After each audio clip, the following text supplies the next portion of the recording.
Welcome to the most listened to golf in the world, the Fairways of Life show, on air, online, and around the world, with the most candid interviews, unforgettable stories, taking you beyond the ropes. Here's your host, New York Times best-selling author Matt Adams. To get a state title, the team deserved it. I mean, they played so well at the end and communicated well, and incredible. You know, you said something fun for me as TK almost puts it in. You said that these girls all grew up together. What was that moment like to see them as kids finally accomplish something like that? Well, and, yeah, incredible.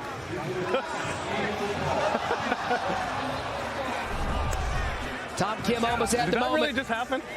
I could see left early. I could see left early from here. I agree with that. Yeah, I got it. Yeah. Trust your eyes, go. I can see that. Huh? I can see that left early. Once I got back here. Yeah.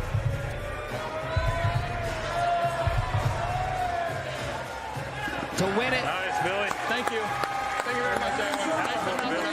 Appreciate it. Extends that singles win for Horschel. League leader. This guy led the league a lot of times. All right, when it was all said and done, 9-1 the final. Jupiter Lynx losing that one. I don't even know if we have an overall record because Jupiter Lynx is out now. They have, 6 teams and 4 of them make it into the playoffs. Stum, what's it, Boston Common? Did they win anything? No, they didn't win at all. 0 wins, 4 losses, 1 overtime loss. That's 5 losses. Even though you call it OTL. Wow. And that's Tiger and Rory's respective teams.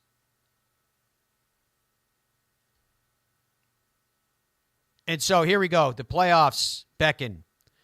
Monday, March 17th at 7 p.m. Eastern on ESPN2 and ESPN Plus. Be with us as Los Angeles takes on New York and the Bay takes on Atlanta. That's Tuesday, March 18th at 7 p.m. ESPN and ESPN Plus. So there you go. That's what's going on with TGL. I mean, Tom Kim has kind of shown himself to be one of the stars of it, even though his team isn't doing great. They had Max Homa playing instead of Kiz. Yeah. But I do know Jupiter Lynx, I remember they won one match.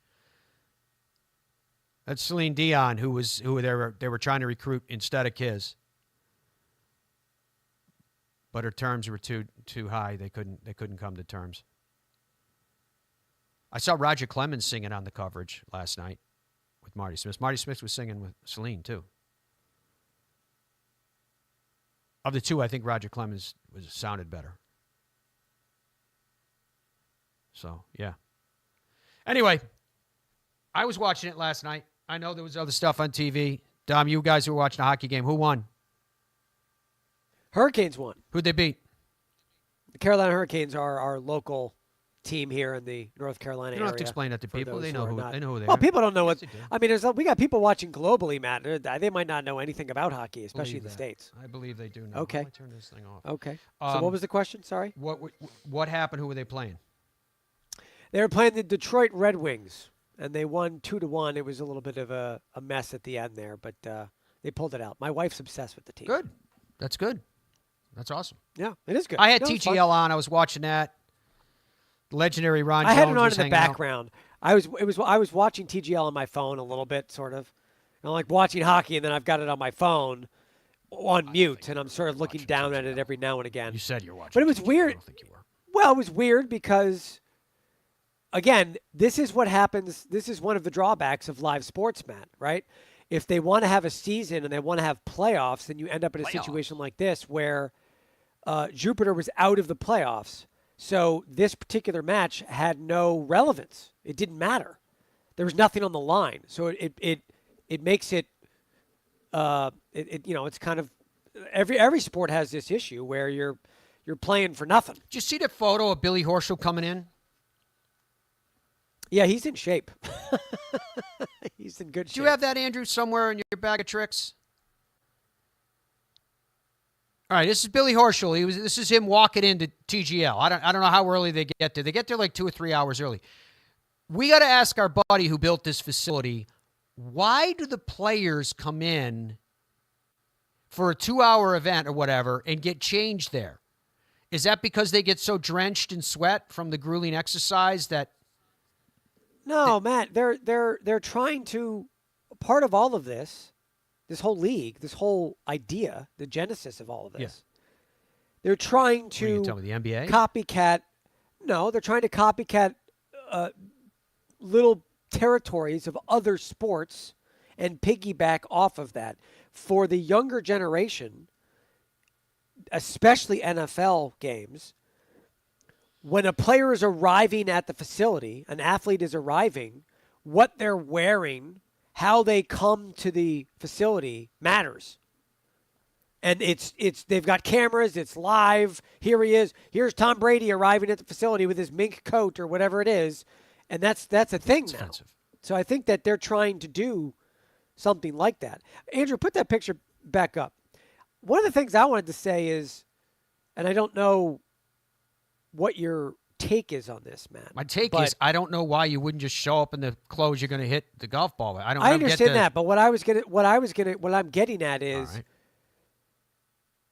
how athletic and in shape these newer generation kids are. I know I realize Billy Horschel's 38 and he's not that anymore, but to compete at an elite level now on the tour, it kind of feels like you need to be in freak, like athletic NBA, NFL shape. Well, if you want the long-term run, yeah.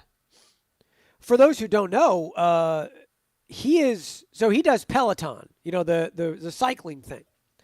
And I think he does more than just Peloton. Was ranked. Go ahead. No, but I understand that. But I'm giving you context for how athletic and freakishly good shape he's in. I think he was ranked in like the top 200, like nationally, in Peloton. Nah, they have thousands, tens of thousands of people I'm not buying who are it, doing these No online things. Come on. I'm going to look it up. You look it up. Hold on. I'm not buying I'm going to get you proof. You'll see. Stand by. False. No. I'm holding up a sign. No. I don't make things up. I know stuff. All right, so afterwards. Here it is. Horschel produced 682 kilojoules of energy. He ranked 253rd. What? He ranked 253rd out of 14,000 riders on the leaderboard. What's your source? Captain Kilojoule? This is the source was the back of my hand. This is from an article on golf.com. This is when him and Rory did a battle off a couple years ago. They both did Peloton. Years ago, wasn't it? Rory's output of 955. Rory finished 11th. Stop 11th. It. No, nobody's buying this. Nobody's buying this. What was the date of this article? Peloton was still being pulled by mules? No. It's 2020. 2020. We're in 2025. Yeah. Okay. Yeah, clearly, Andrew, put that picture out. Clearly, Billy Horschel let himself go. Yeah, no. I'm still clearly not in shape anymore. And you didn't get like no one even knows what a kilojoule is. You don't throw a word out that's like. You think it's made up? He's crushing it with kilojoules. I can run 8 biscuits fast. Yes, you are very good at the biscuits. So after they got done, and I'm playing this sound because it gives us a chance to hear from Tiger Woods. It was a bunch of different stuff. Some of it was interesting. The whole thing with Max Homa about Twitter or X, like he's going to be on there. I can't wait because I read it. I didn't see the sound, see this presser that we're about to play.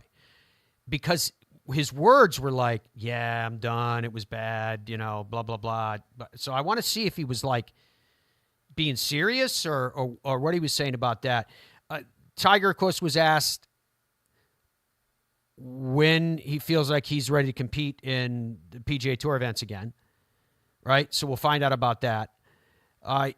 He was asked about how do you sum up, we're in the playoffs now. It's just about behind you. Season 1 of TGL is about finished.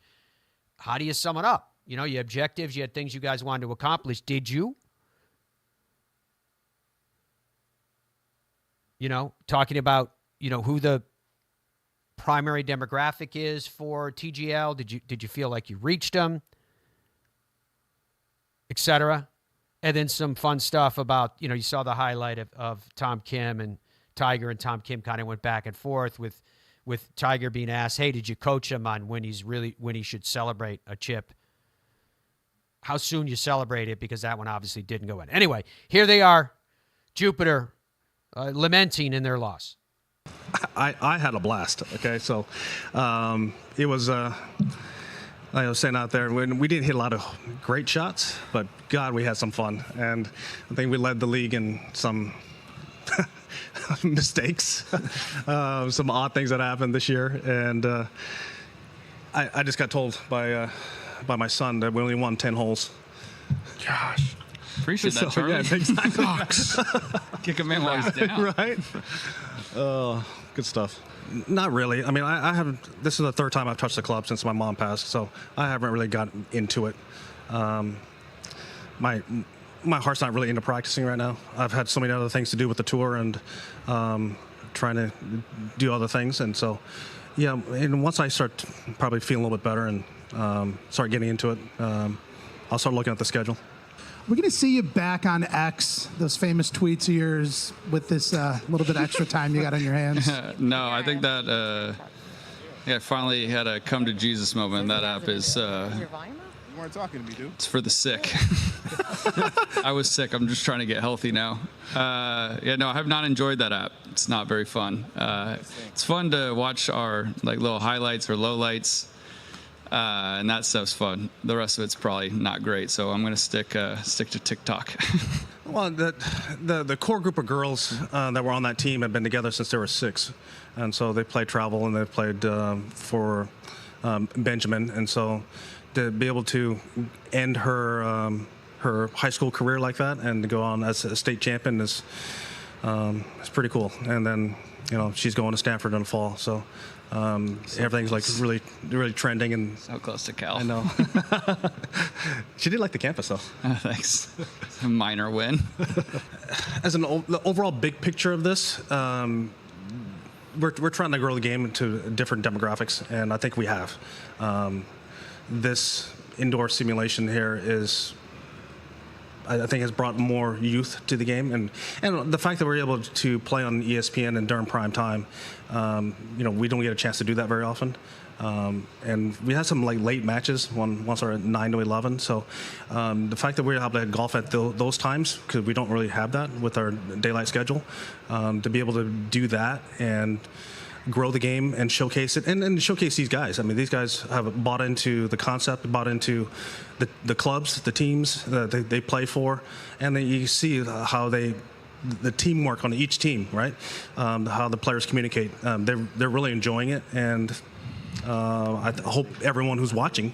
I've watched every match that I wasn't playing in, and it was neat to see. I mean, these are the guys that I know. These are the personalities that I've seen on tour. But I think the fans are able to see them in a different way. I think it's, I've always said it's really cool, very different. I tell everyone how much more competitive than I thought it was going to be. When you get here, you see the players, you don't want to lose, and you're not playing for yourself, you're playing for your team, you're playing for your club, and that's something that we don't get to do.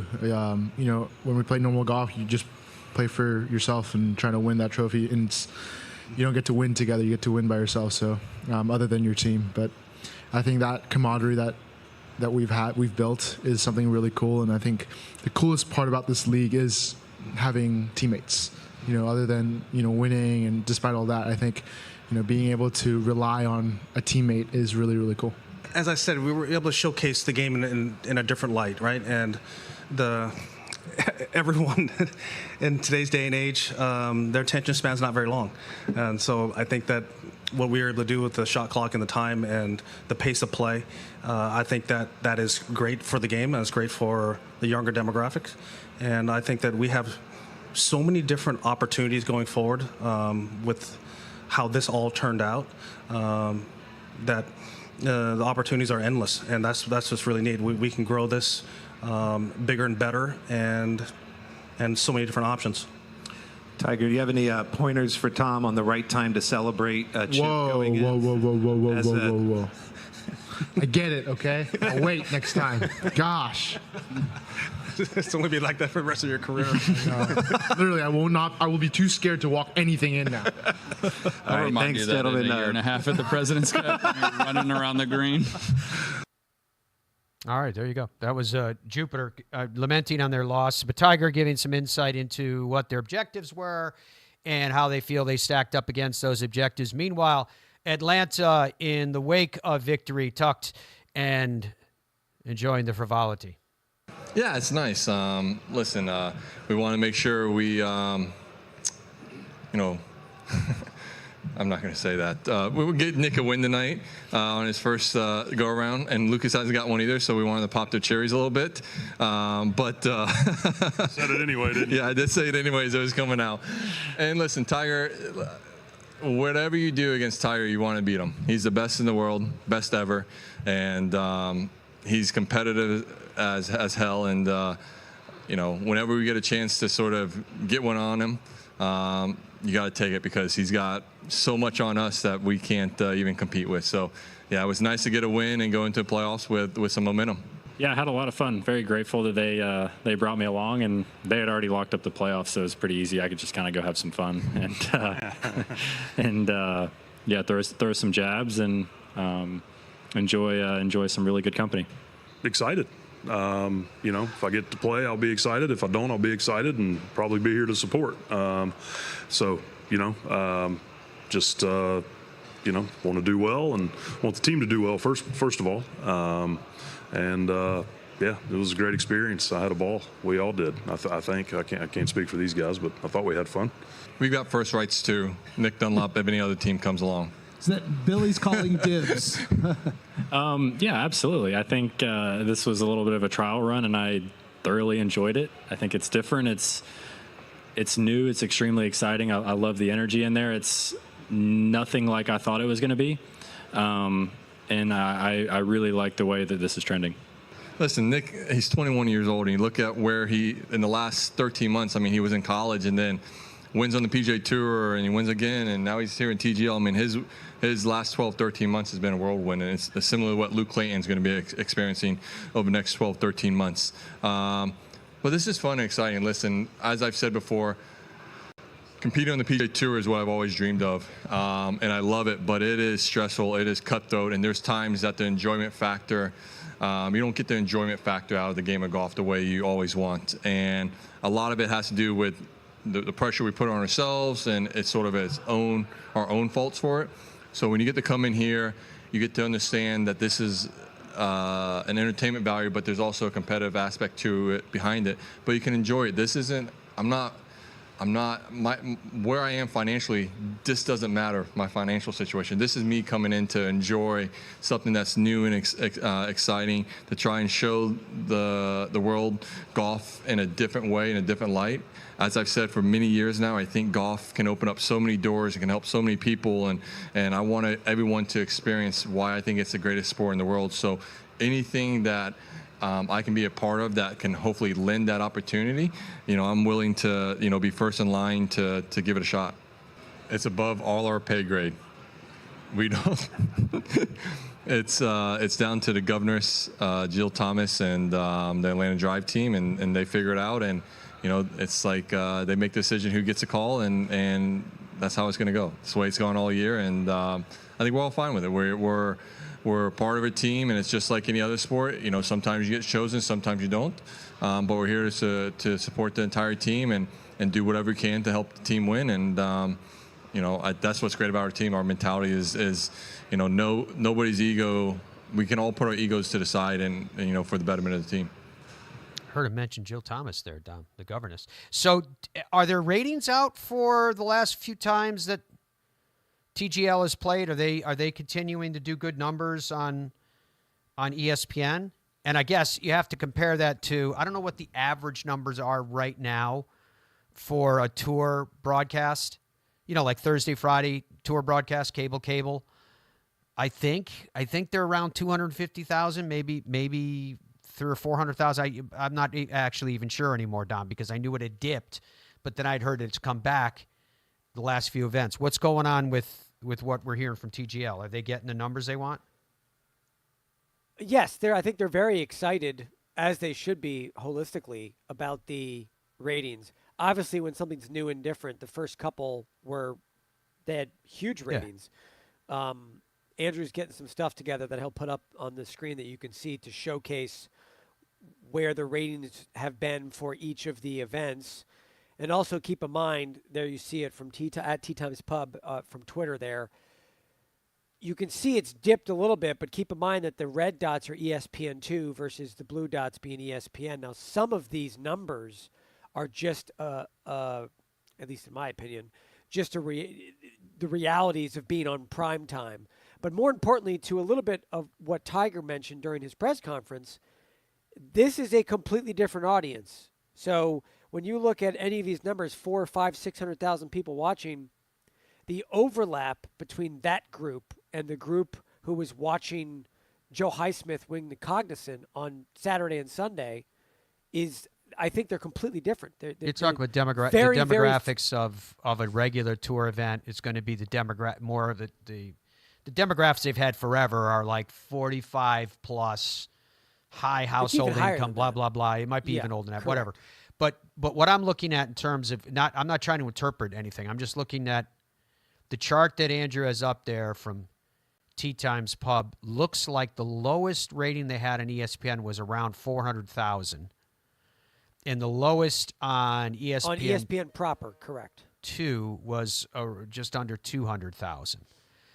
And then I guess the last, we're really going to look at it close up now. The last event that I was looking at looked like they were around 300,000. There you go. Now, was that last night's event or is that some other? I don't know. Last night's event does not have its ratings have not been released yet. All right. So I just thought I was curious because I mean, for everybody feels like they need to put a stamp of approval on something or else it's doomed. But it seems to me that TGL, whether it's because of TGL, whether it's because of the platform, however you judge it, it seems to me like they're getting higher gross ratings on average than a Thursday, Friday, a weekday tour event. I don't know if that's across the board, but that's the impression that I'm getting right now. I'm not saying that to disparage one. I'm saying that to their credit. And then I will acknowledge, because you brought it up, that there may be a different demographic mix. And then when you get into those kind of demographics, now all the salesmen start to bust. Well, some of the demographics have been released. So, like, the Sports Business Journal reported, I think 2 weeks ago, something like that, that 43% of the audience was between 18 and 49, which is dramatically different than, say, Friday of a traditional. But what I'm saying is when the salesman busted a door is that 18 to 49 is the sweet spot that they all are trying to get to. But then when they get it, the people on the other side go, wait a minute, I'm glad you have 18 to 49, but they don't have the buying power of the demographic that's watching the other thing. So, again, it's what I was trying to do was to avoid that argument, because I think that you could justify numbers with almost any argument. You know, it's like one side saying, "No, this is the best demographic you possibly have," and the other side could be like, huh, "Sure it is," but Well, to your point, you say it often on this program that golf is a buffet, and it's just one more thing on the line that people can watch, regardless of the age or whoever's watching. That's why I like it. It's just more stuff to watch. I mean, there wasn't anything going on last night. I watched a hockey game. TGL's on. I mean, it's great. It's nice to have golf available to watch if you choose to watch it. And it is fun to see the players kind of involved the way they are. Like even those the press sound had me wondering what was going on. I wondered, like the Jupiter press sound. Andrew, pull that up again. You had Tom Kim, who's already in like a a sweatshirt. Yeah, they're very laid back. Right, I mean, and when you got do see Tiger with his untucked, hands you in got his Max pocket, his untucked. shirt So untucked? were these guys already back in whatever room they change into their casual clothes for whatever reason? And so somebody said, oh, no, you got to go do a press conference. And they're like, I got to put my shirt back on. It's drenched with sweat. So I'm just curious. The whole thing makes me curious. And I don't know what Tom's got in his hand. It looks like one of those flavored. I bet you we soda can waters. figure that out. Andrew, can you Yeah. find a spot? Yeah, Oh wait, grab no, it. it's one of those. It's one of those. I think it's what is it called? Poppy. It's one of those seltzer drinks. That's what I'm saying. That's It what looked like is. one of those soda waters that's like flavored. Yeah, That one looks like It's it's probably flavored soda water, blackberry yeah. or something. Yep. That's what it is. That's what we do here. We That's get to the definitely bottom what of it these things. All right. There's some other TV that's intriguing me. I started watching Full Swing season 1 when it first came out. I watched a couple episodes. I was like, it's okay. It's all right. I just didn't, everybody's got recommendations of stuff they binge on TV, this series and that series. I think in terms of content, we're at a better place than we've ever been in our lives because there's so much that you could watch on all the different services. I think we alone have Apple TV, we have Paramount Plus, we have the Disney, Hulu, ESPN Plus package, we've got Netflix, we've got Amazon Prime.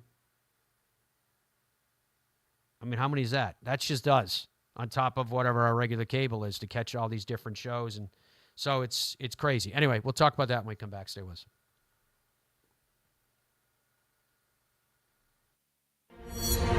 I got ball fit in 2000, went on a little run.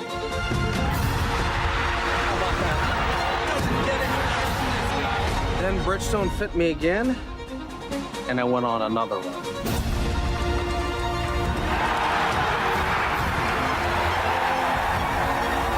I just got fit again for the new Tour BX. The ball fitting's been helping me. Will it help you?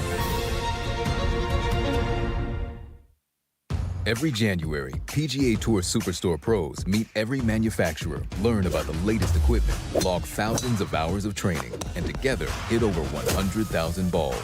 All so they can get you the perfect fit.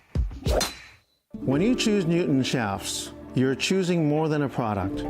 You're choosing innovation, pride, and excellence right here in America. We pay attention to the minutest of details, and you can feel that in the performance of our shafts. I think when you're training for other sports, or why most people go to the gym is so that they can have muscles and be strong and be healthy.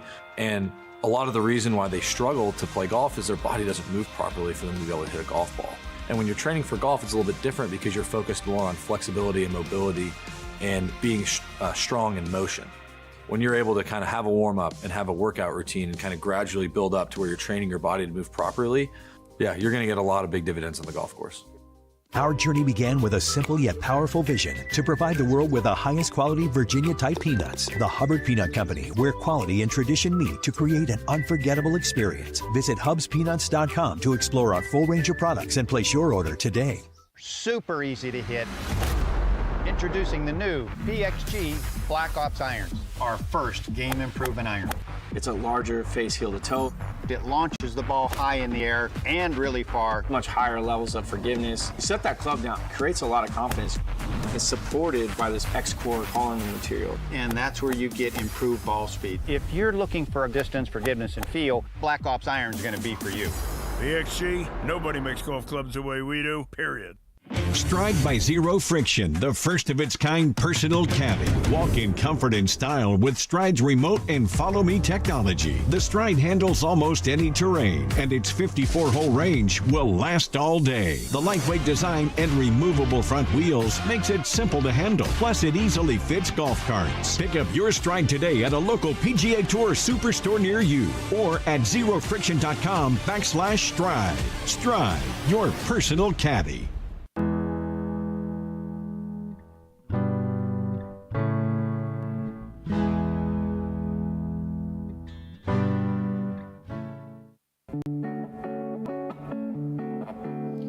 Welcome back to Fairways Life Show on this Wednesday. We're going to go through airtimes with you in just a second. What, where, when, how? So Full Swing. Dom, how much of Full Swing have you seen? They're in season 3 right now, right? Or season 3's out? Season 3 is out. I think it's 6 or 7 episodes. I have watched the entirety of it. And I've watched the entirety you were mentioning prior to the first couple seasons. You were like, I'm trying to get into it. I have watched every episode of Full Swing that is available. Yeah, I know. You were like yelling at me like, it's your job. You have to watch this. Well, I do think that there's whatever. Yeah. What? You should probably watch it. But you didn't watch it. No, I didn't it's watch too it. late. No. I'm telling you, I didn't watch it. So I don't know what that means. I have seen all of it. I believe what they were doing it because of what they did with Formula One. You get to know the drivers better and all the rest.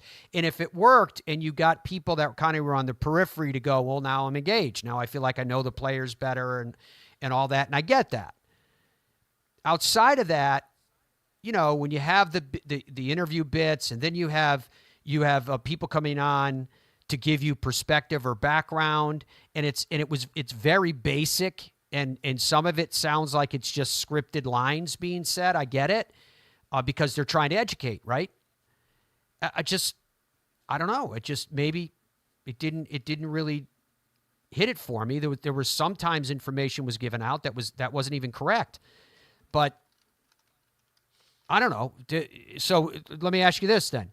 Did that work? Is there going to be a season 4? I don't want to judge it based upon my engagement. In fairness, I'm trying to take myself out. Did it work? Their objectives, it seems like for what they wanted to do, that it's working. I think that it is. It's tough for me and you, right? We're in this. We're in golf. We're entrenched. We've been doing this for almost 20 years. So our perspective is a little different. Our understanding is dramatically different because we know every aspect of the game. We couldn't be more plugged in. So you're correct. When you're watching someone read a script or they're explaining how the President's Cup works, which they did this year, it's like, why are they doing this? But at the same time, they're trying to reach a new audience completely. And they have to educate them to using your words. They have no idea what any of this stuff is. Yeah, fair enough. They don't, they traditionally don't even know what a regular golf tournament is. The average person tuning in to watch Full Swing, the average likely knows that there are 4 majors and that's it. That's all they know about golf. So the part that is a disconnect for me is I'm not so sure that, let's say, X number of millions of people watch Full Swing and they enjoy it. I'm still not so sure that those people will translate into watching the golf tournaments on the weekend. They might decide, hey, I really like this Minwoo Lee kid. I think I'm going to follow him on social media. Or I think I'll check up on him every now and again. But I'm not sure it's going to translate into sitting and watching 3 hours It did with Formula of coverage. One. It helped build the popularity of the sport. I think that was the template they were working off. I mean, maybe. Again, I sound like I have numbers to back Andrew, up. how many people get Netflix? How big is Netflix? You're my source of this information. Andrew gave me an I don't know stare, but I know he knows. 300 million paid subscribers worldwide. Well, that's actually pretty good. In the U.S., it's 90. It's about 90. And in Europe, it's about 100 million subscribers. So all of Europe and the U.S., there's about 200 million of that group. Ish, yeah. Ish. Yeah, those numbers. So, I mean, I don't know. I mean, I don't want to ramble about all of it. It's interesting. I watched it all. Do you have any specific questions about what I've seen? Or you know what I'm gauging from this is that you're holding back. Did you like it or didn't you like it? You watched every single episode. There are things I really like and things that I do. All right, well, let's start in the positive. What do you really like? For the production of it is extraordinary, obviously. Do they do the shaky camera thing like they're in someone's house? And they do it all. They've got like The Office. They sort of they do some of it's grill style, some of it's not, some of it's official, very formal sit down interview. Some of it is following them during tournament play, on course stuff. It's really well made. It's very, very well made, and so that makes it very enjoyable to watch. I do enjoy seeing the players that everyone who watches the show that we know and love getting a little bit more behind the curtain. Even people like us who are plugged in, we are getting access to them in ways that we haven't before, and getting to know them and their personalities, and seeing them, and definitely seeing them in a different Well, that's light. good then. And I love that aspect of it. I absolutely love that aspect of it. I feel like I there's a don't butt like- coming. All right, here we go. Yeah. I don't love the jumping around during the season. They don't do it in a chronological order. And as a golf person, it's a little odd and can be a little annoying that they are not doing things in any sort of So what do you mean? If order, they're jumping sort of out of around order? and it's early they only have 7 shows, right, in this season. So if it's early I think in it's 6 their or 7. season. I'd have to look it up, yeah. Are you saying that it's, what is it, 6 months or a year behind the show? So they're like showing you the Oh, no, Players' this is, Championship well, and then no. the Tour Championship in the same show? All right. Okay. Interesting question. For clarity, this is just last year. So this full swing season is what took place in the entirety of the 2024 golf season. And is it just the PGA Tour, or are they also doing Live? Are they doing DP World Tour or anything else? They are just doing the PGA Tour. Okay. They do talk to some Live golfers, and they'll sort of go in and out. And I think it was last year they followed some of the Live players a little bit. This year they didn't really follow any Live players, but they did do some interviews with them.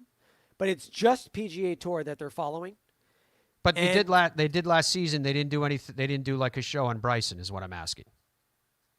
No, they did not do a show on Bryson Okay. DeChambeau. No, they had some interviews with him, him talking and whatnot around the U.S. Open a little bit, but they did not do like a sit-down, formal, long thing with Bryson or do like an episode. The way it's structured, Matt, just to, again for clarity and structure, they jump around in the episodes based on what happened last year. They don't do anything in a chronological order. So episode 1, they might recap what happened to the Masters with a particular player like Neil Shipley, who's an amateur in the Masters, where they focus on him. And then 3 episodes later, they're talking about it again, and now they're talking about it from like Scheffler's perspective. And then they'll talk about the President's Cup, but it happened over here, not over here. So it's out of order, and it's a little odd. If you know golf, the chronology of it's a little strange. And it's hard to get used to. That's if not you a very know strong the golf criticism. season. Well, it's hard to watch when you know it. And the other thing is, and this is to Full Swing's credit. I mean, what are you supposed to do? You don't know. But they obviously have agreements with players and tournaments to go all in at a particular event. For example, we're going to follow Shane Lowry and Rory McIlroy at the Zurich. That was a good pick. Prior to the Zurich. Great pick. They ended up winning. So it's great. So they end up following him. They ended up following Justin Rose at the Open Championship. Lo and behold, he finishes runner-up for the first time in a while. He was really, really in contention That's in cool. the major. So it's very cool that they got lucky in that sense. But it's not like they take cameras and they follow Justin Rose for the season. And you know what's going on here, there, and you get all kinds of tidbits throughout the year. It's just they follow him in this one little time and space, and then that's it. And then they move on. So I think it'd be more cool if they followed someone for a season. I realize that that's more expensive and more complicated from an editing standpoint. Would they even get that kind of access? You'd get a lot more insight. You would get a lot more insight. You'd get a lot more insight, a lot more access. You'd get a lot more of their personalities. And then I also don't love the selections of the players they're choosing. I wish that they would give a platform to players that are not top 50. More players outside the top 50. I was going to say, that begs the question, what do you mean? What kind of players are they choosing? And you're saying Well, I'll give you a list of guys that they're featuring. Justin Thomas to hit the gala, Nick Taylor, Scheffler, Rose, Rory, Minwoo Lee, Ricky Fowler, Tony Finau, Wyndham Clark, DeChambeau, Keegan Bradley. They did an episode of Ludwig Oberg. I mean, these are like top tier guys. Not that that's bad, but the people watching this don't even really follow golf. So it's an opportunity to really shine the light on people that no one's ever heard of, because there's plenty of guys on tour that have incredible personalities, that are fun, that are energetic, that are enthusiastic, that would be a blast to follow and really give you guys to root for. And instead they pick, a guy that's, 5th in the world or whatever, that's already getting all of the fanfare. Did you do a question of the day? You just cannot listen to me. No, I just still think you couldn't not be really less engaged. You don't care about any of it. It's just you're not like, really I'm giving looking us. at the camera. I'm not looking at Matt, but I can see Matt enough that he's just like, No, I was picking up. Andrew, can you help me with the thing? The Ben Hogan bobblehead. His club dropped. He dropped his club. He may have thrown it in disgust as you were talking. I'm not buying what you're saying because you're not giving us. Which part are you not buying? It's just you're holding back, and I'm asking about what's going on. I haven't seen it. A lot of people probably haven't, or they're seeking an opinion, and you're like, oh, it's good. I wish they had cameras on people more, and I wish they showed more people. And what? So you want me to yell more? I don't know. You want me to be more upset? We're happy? What do you? It's not. You either loved it or there's parts you didn't love, and you're not giving us a real review. You're like. What do you mean? It feels like I'm reading a press release. No, I'm very transparent. I've got nothing super negative to say about it. I don't have anything that is, oh, I hate this. It was so dumb. There's none of that. I wish they followed different players, other than the ones they're following. Yeah. And I don't like the chronology of it. It's annoying. And I wish the players would give more access. If you want me to be really transparent. Oh, so finally, now we're getting something real. No. Maybe they should be following you. The claim is being made that there is a tremendous amount of access. All of a sudden, everyone's getting more access to players and tour events and all that stuff. Yeah. And if you watch it, I don't think that's true. I think they're getting access to particular events, and that's it. And I don't know if that's the PGA Tour or the players or their agents, which is most likely, saying, listen, you can follow my guy. Now we're for finally this event. getting some meat here. Yeah, you can follow my player for this event. Dom takes a run at and the agents. You have cameras. But that's it. That's it. You're not following him for the season, or your cameras can't go. All right, here's a real complaint. Here we go. Finally. He wakes up. If you're going to give access, then give us access. Yeah. When the players do bad, they cut off access, and I don't love that. I don't love that. So, for example, the show they did around the U.S. Open, Rory losing the U.S. Open. Oh, yeah. Absolutely brutal, heartbreaking. Right. It insane the way that ended, right? He went into a back room in Pinehurst somewhere, and they closed the door, and they wouldn't let the cameras go back there. That is BS. Didn't we see during the actual broadcast though, it looked like a security cam or something? There was a camera in the scorecard tent area thing where Rory was watching with his hat lifted, and he was just morbidly disappointed. Yeah. But there were Netflix cameras there. Oh. And when they followed him a little bit when he left that, and then he went into some back room and they locked everybody out. And my complaint would be, let us in. You're pissed. You're cursing. You're angry. You're crying. All of that. Show it to us. It's okay to be pissed, angry, cursing, crying. It was, look the in the funny camera, thing is to what you're saying. This is brutal. That was the worst thing that's ever happened. It just happened. It's raw. It's brutal. I want to see the reaction. I don't want to get cut off. Yeah, the funny thing is BS, to what man. you're saying is that Rory probably would have gotten less post grief. Because remember, everybody was all over him. He never came out and shook Bryson's hand, never said congratulations. Oh, they followed him. He went straight to his car. He just went to the car, and he was, burning rubber out of the parking lot type thing. And he probably would have been better received if he was like, nah, I'm happy for Bryson. I'm very disappointed for myself. I just need to get out of here and get some air. And everyone would have been like, that's a normal one of the rip. things that I don't like, just about golf in general, but it happens to happen in full swing as well, is in every other sport, athletes are contracted. It's in their contract. When you lose the Super Bowl, you got to talk about it. You don't have a choice. You go in front of the media, you've got to talk about it. You don't have a choice. And on the tour, a lot of times, the loser, not every time, but a lot of times, they will dismiss the media. They'll say, I'm angry, I lost, I don't want to talk about it. You got to talk about it. This is part of the job. If you're pissed, I don't care what your emotion is, shove a mic in their face and tell me what you're feeling. I was kind of surprised this past week. You missed a bunch of putts. What happened? I don't want to talk about it. What do you mean you don't want to talk about it? You lost. Too bad. Yeah.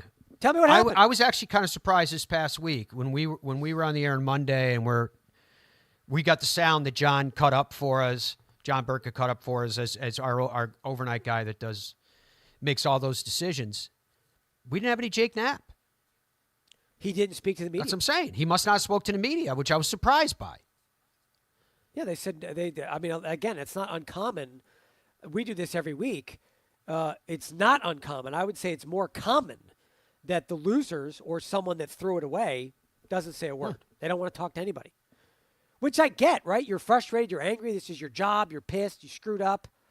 But again, this is part of like TGL. TGL started the losing team does a press conference every time. Now, there's not a lot on the line, right? So it's different. It's not like Rory losing the U.S. Open, but you got to do it. You stand in front of the mic. Well, we'll see what happens with the playoffs coming up. We'll see if the team that comes close and doesn't win. No, they'll talk. They will talk to the media. But my point is, I think it would, to your point, it would do Rory a favor. It would be better for Rory if he cried, talked to the media, said, I screwed up, I'm upset, I'm whatever he's feeling, whatever. Just tell us what's going on and then leave. I think that would be better. Maybe I'm wrong, but I really think he would be received better. It would be better for the product. It would be better for the tour. It'd be better for Rory and whoever, Jake Knapp, all of them. When you lose, hey, what happened? I did want to hear from Jake. I'm a huge fan of his. I would want to hear about what happened when he decided to hit that ball in the mud. Yeah. What was your conversation with your caddy? Why did you make the choice to go for it? What did you really think? Somebody had to ask him, when you put your bare foot into that goopy water, was there any concern? I'm not telling you. Everyone talks about the alligators. I wasn't worried about the alligator. I was worried about a water moccasin. Well, I'm just saying, I don't know why you. What I don't understand is. Yeah, what? Why you wouldn't do that. So, like Jake Knapp, as an example, who we know what happened. Why you wouldn't do that?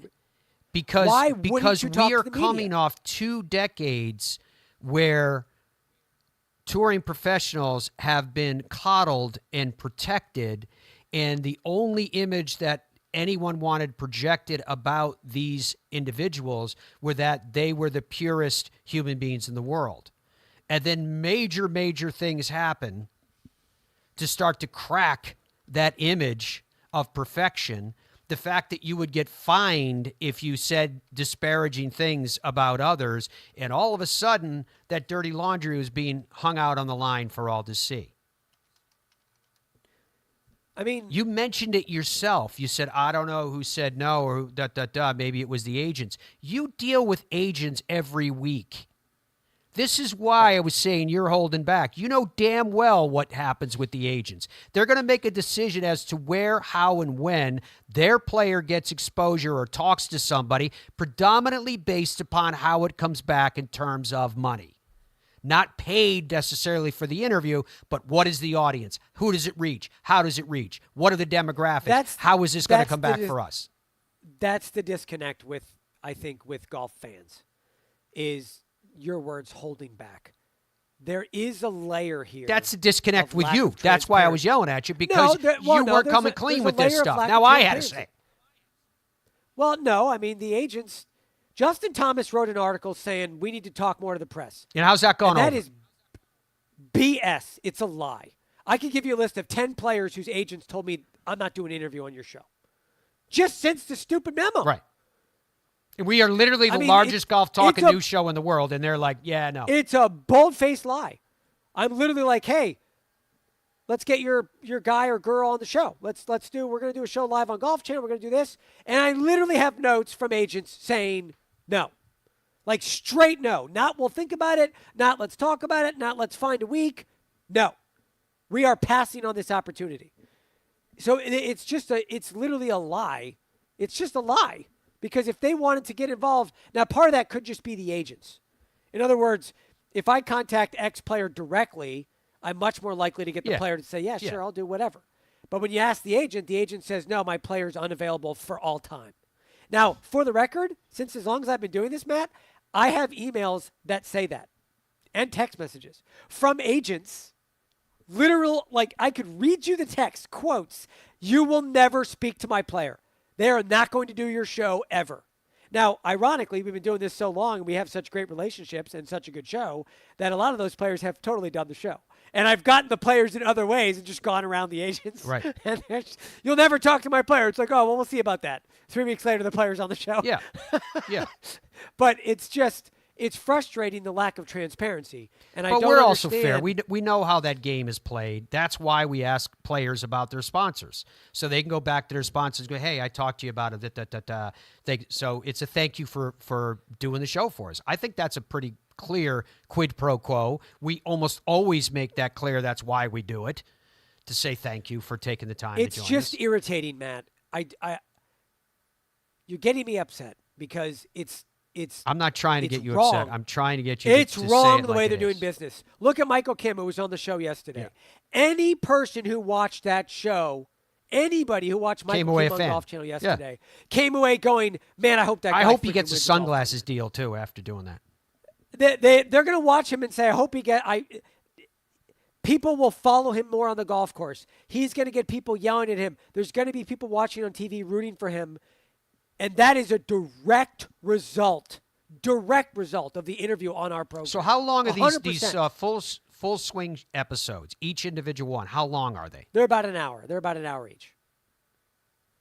And but the time they separate it into players. So in a they given follow show, it's not just one player? No, it is. That's my point. So for example, the first episode was Ludwig Oberg and I think Neil Shipley. So 85% of the episode was interviews and time spent with those players. But it was two players in one show. Correct, but they split it. They go back and forth. So with Neil, they followed him at the Masters because he was an amateur. He was low amateur there. They followed him in the Crow's Nest. They interviewed him a bunch of times. They followed him on the golf course. And with Ludwig, I forget what event it was, but they followed him at some event.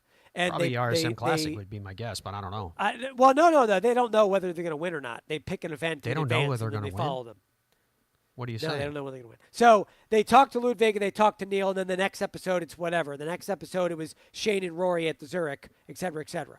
But there's definitely, they are holding back, right? We're not getting a full window into these guys' lives. No, I was just only wondering because yesterday you put Michael Kim on for 45 minutes after that awesome re-airing of Arnold Palmer's interview. Minutes. Then he was on for 45 minutes. You actually gave Michael Kim more exposure on national television yesterday than apparently multiple players because they're all in the same show and the show's an hour. But just interesting. Just an observation. My final parting thought, if you will, would be that when the players open up entirely, that is when they connect.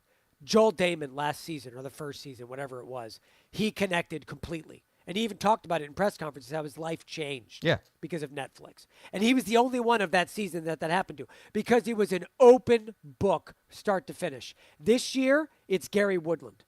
He was an open book about what happened with his brain surgery. He did multiple interviews in the episodes. He was crying. You could tell he was spilling his guts. He didn't hold anything back. And he connected like you couldn't believe. My wife watched the whole series with me, and she doesn't care. She could give a crap about golf. She just has to watch this crap because of my job. Right. And she walked away from the season. At the end, I said, what'd you think?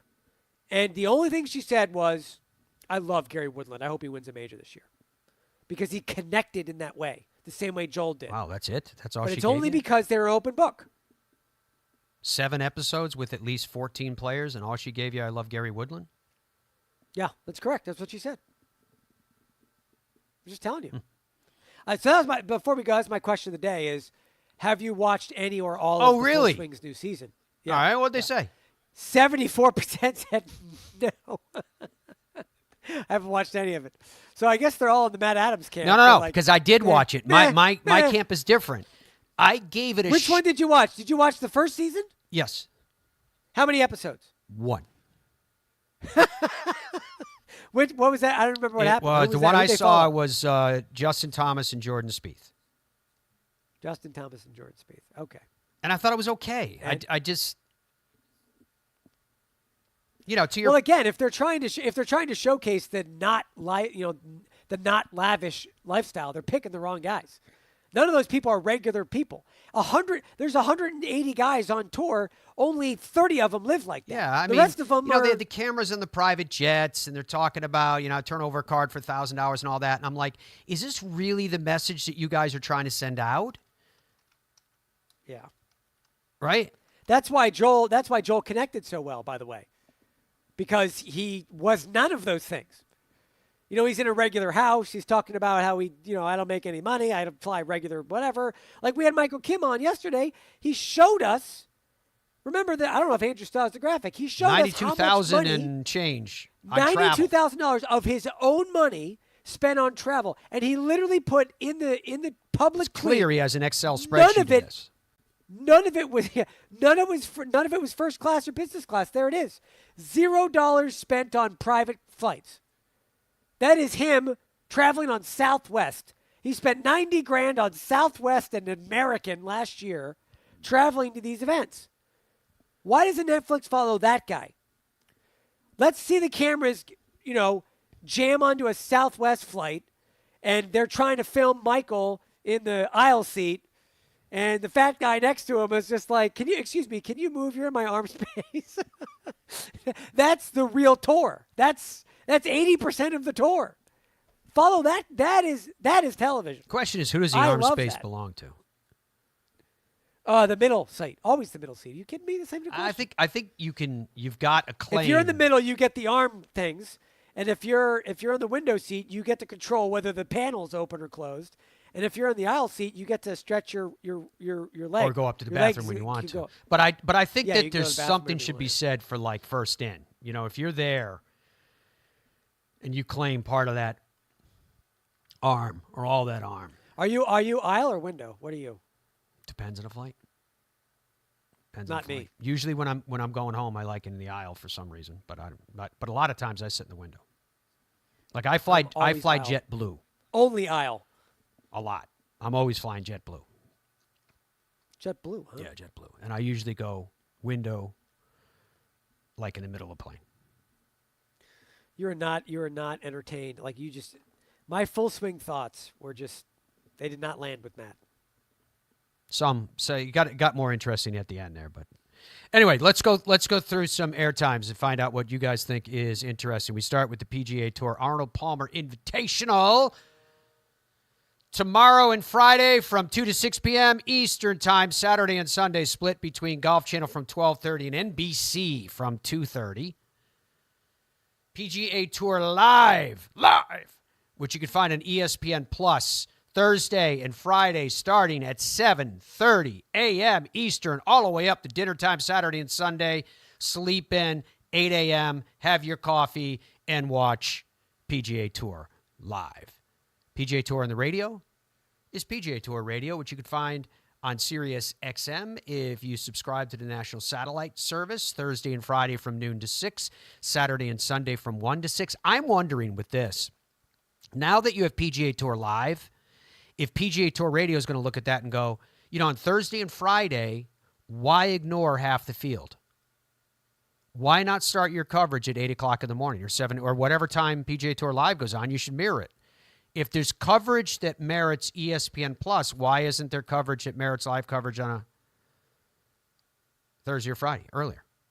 Right? Even on Saturday and Sunday. Why, the PGA Tour Live's coming on at, what did I just say, 8 o'clock in the morning? Something like that? Why not come on earlier? Anyway, you can also hear PGA Tour Radio for free on the PGA Tour app or on PGAtour.com. As to those tee times, and doesn't this speak to what I was just saying? People who are going out early that you may want to see some of their round. Tom Kim, Minwoo Lee cooking it. Billy Horschel, Jason Day, Ludwig Oberg, Scotty Scheffler at 9:45 a.m. On the radio, you're not going to have 2 hours and 15 minutes. You're going to miss their first 9. Matsuyama, Hovland before 10. Keegan Bradley, Colin Morikawa at 10. Then in the afternoon, Rory McIlroy and Shane Lowry. How did they get paired together? 1:10. How cool is that? Dad and son. Joe Highsmith and Patrick Hanley. Oh, yeah. Dom was talking to me, and I was reacting to what he said. Joe Highsmith and Patrick Cantlay are both being caddied by LaCavas, respectively. Sam Burns and Wyndham Clark at 1:20. Anyway, there's a look at any and all of that. So we're getting you all set up for everything that's going on. We do want to make sure that you guys are aware that we are pumped, super, super pumped, honored to be representing Newton Golf. They've had massive Champions Tour success. 31 players used their equipment, their shafts in 2024. 6 out of the 36 players in the Schwab Cup finals were playing a Newton shaft. Why? And this goes to everybody. Every golfer, regardless of ability level, it's because a Newton shaft is easy to swing. It's easy to time. It has an elongated bend profile, and that will allow you to feel the shaft throughout your swing. They're an incredibly stable structure, so it never gets away from you during your swing. Do you know what I'm talking about? You know, when you hit those shots, you go, geez, I felt like I swung it perfectly, but it went low and left, scraping off the ground and then dove left. That's your shaft moving. The Newton shaft does fit the widest range of players, from those tour level ones that I was just talking about to a beginning golfer, and at all swing speeds. Check them out today, Newton shafts, so you can feel what a golf swing is supposed to feel like. All right, folks, you guys have a good one. Thank you so much for your company. Enjoying the coverage this week.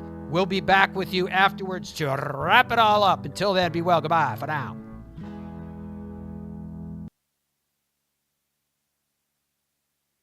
In Ireland, golf is more than just a game.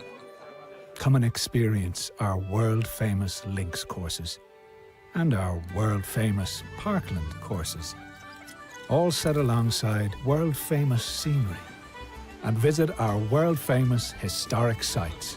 And while you're here, enjoy our world-famous hospitality. Fill your heart with Ireland at ireland.com/golf. Ben Hogan Golf Equipment is back. Established in 1953, we serve golfers who demand excellence of their equipment. Designed by the game's best engineers, forged in the world's best foundries, and built to order in the USA. Don't settle for off-the-rack disappointment. Elevate your game with custom clubs at direct-to-consumer pricing. Exclusively at benhogangolf.com. That's benhogangolf.com.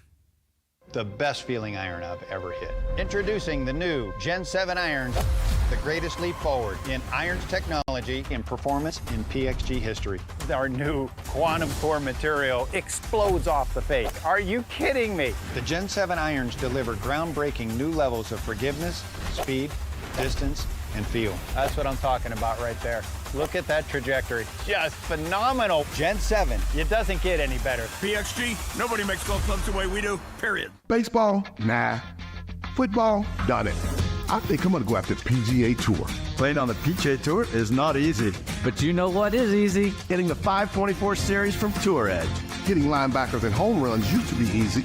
Out here, you're going to need all the easy you can get. Introducing the 524 series from Tour Edge. The easiest clubs you'll ever hit. Even the best players in the world can use a little easy. I like the sound of that. Look out, PGA Tour. Pound for pound, nothing comes close. What would your ultimate golf experience be like? Just you and a friend? Or would you round up some buddies for a foursome? Just one day? Or an entire week? There's a good chance your ultimate golf experience could be Michigan's magnificent 10. 10 incredible courses set among 3 remarkable resorts. See for yourself. Book your ultimate golf experience today. Our journey began with a simple yet powerful vision to provide the world with the highest quality Virginia-type peanuts. The Hubbard Peanut Company, where quality and tradition meet to create an unforgettable experience. Visit hubspeanuts.com to explore our full range of products and place your order today. Every January, PGA Tour Superstore pros meet every manufacturer, learn about the latest equipment, log thousands of hours of training, and together hit over 100,000 balls. All so they can get you the perfect fit. When you choose Newton shafts, you're choosing more than a product. You're choosing innovation, pride, and excellence right here in America. We pay attention to the minutest of details, and you can feel that in the performance of our shafts.